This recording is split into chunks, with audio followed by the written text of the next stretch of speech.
Hi friends, ఇది మీ spoken English class. నా పేరు ఈఎన్ విజయరాఘవ. ఇది వీడియో నెంబర్ 119, 119వ వీడియో ఇది. ఇంతకుముందు మనము 118వ వీడియోలో క్వశ్చన్స్ ఇచ్చాను. మీకు 7 క్వశ్చన్స్ పర్సన్స్ పైన, I, we, you, he, she, it, they, వీటన్నిటిపైన క్వశ్చన్స్ ఇచ్చాను. ఆ క్వశ్చన్స్ మీకు ఆన్సర్స్ రాయమన్నా నేను అందులో వీడియోలో. అయితే ఇందులో పాస్ట్ సింపుల్ వర్బ్ సెకండ్ ఫామ్లో, ఇప్పుడు ప్లే ఉందనుకోండి ప్లేడ్ అని, రిసీవ్ ఉంటే రిసీవ్డ్ అని, అలాగే ఆన్సర్స్ మీకు రాయమని చెప్పాను నేను. మీరు ఆన్సర్స్ అన్ని రాశారనుకుంటాను, ఈ 7 వాక్యాలు. అది మీరు ఇప్పుడు ఆ ఆన్సర్స్ నేను మీకు ఇక్కడ రాశాను నేను ఆ క్వశ్చన్స్కి. ఏది 118 వీడియోలు ఉండేటువంటి 7 క్వశ్చన్స్కు ఇక్కడ 7 ఆన్సర్స్ రాశాను. మీరు బాగా క్లీన్గా అబ్జర్వ్ చేయండి, తర్వాత ప్రాక్టీస్ చేయండి, మీకు తెలిసిపోద్ది. ఇలాగ మీరు వేరే సెంటెన్స్ వాక్యాలను కూడా ఇలాగే మీరు రాయవచ్చు. ఓకే, కరెక్ట్గా మాట్లాడవచ్చు కూడా ఎవరితో అయినా చెప్పేటప్పుడు.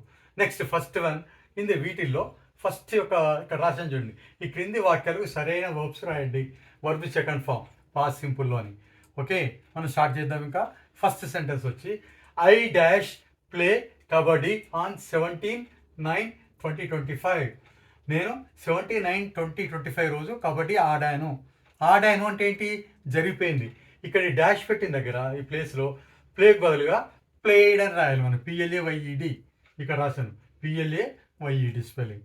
నెక్స్ట్ రెండో వాక్యం వచ్చేసి, we dash receive mementos in college on freshers day on 20/9/2025. మేము మెమెంటోస్ రిసీవ్ చేసుకున్నాము కాలేజీలో. ఏ రోజు? ఫ్రెషర్స్ డే రోజు. ఏ రోజు? ఫ్రెషర్స్ డే రోజు.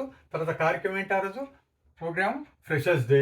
అండ్ ఏ రోజు అది? డేట్ 29/20/25. ఓకే, అయితే ఇక్కడ మనం ఈ రిసీవ్ అనుకుంటే వీ రిసీవ్ అని ఉంది. వీ రిసీవ్డ్ అని రాయాలి మీరు. ఓకే, రిసీవ్డ్ అనేది వర్బ్ సెకండ్ ఇక్కడ.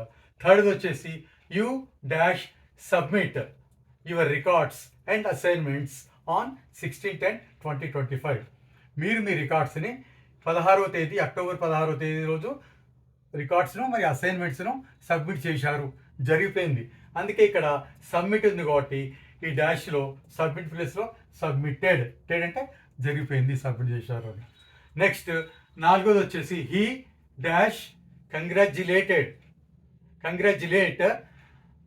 Me on my success in exams. ఆయన ఎగ్జామ్స్లో నేను మంచిగా సక్సెస్ అయినందుకు నాకు అభినందనలు తెలిపాడు. ఇక్కడ కంగ్రాచ్యులేట్ అనే వర్డ్ ఉంటుంది. ఈ కంగ్రాచ్యులేట్ అనే వర్డ్ను మనం పాస్ట్ టెన్స్లో వస్తే కంగ్రాచ్యులేటెడ్, PED అని వస్తుంది. కంగ్రాచ్యులేటెడ్ అది కరెక్ట్ ఆన్సర్ అనమాట. నెక్స్ట్ ఐదవది, she dash attend marriage at 5 AM on 26/11/2025. She attend అంటే హాజరైంది. ఆవిడ మ్యారేజ్ హాజరైంది ఈరోజు ఉదయం 5 గంటలకు. ఏ రోజు? On 26/11/2025.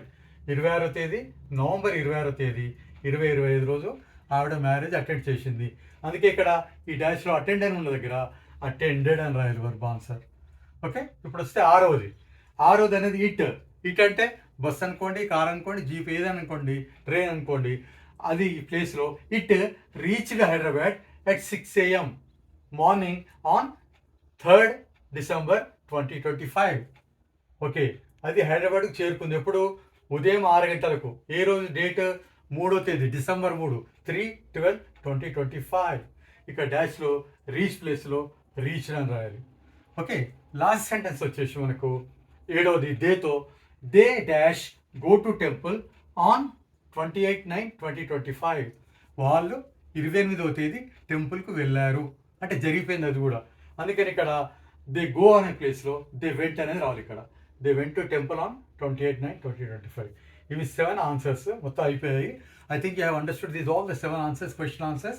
Just to practice a lot, whenever you write certain sentences, just go through all the rules so that you can write perfectly, speak perfectly, and speak accurately and effectively. There won't be any doubt. I can say that you can speak very, very fluently. చాలా ధారాళంగా కూడా మాట్లాడచ్చు ఒకసారి మీకు అర్థాలన్నీ తెలిసాక. Okay, అలాగే మీరు practice చేయండి. 8 సెంటెన్సెస్తో పాటు మిగతా వాటి కూడా ఇలాగా వర్బ్స్తో పాటు సెకండ్ ఫామ్లో ప్రాక్టీస్ చేయండి. అలాగే మీకేమైనా డౌట్స్ కనుక ఉన్నట్టయితే మీరు కామెంట్ బాక్స్లో తెలియజేయండి. మీ డౌట్స్ అని కూడా నేను క్లియర్ చేస్తాను. I wish all the best. Have a nice day. Thank you my dear students and my dear friends.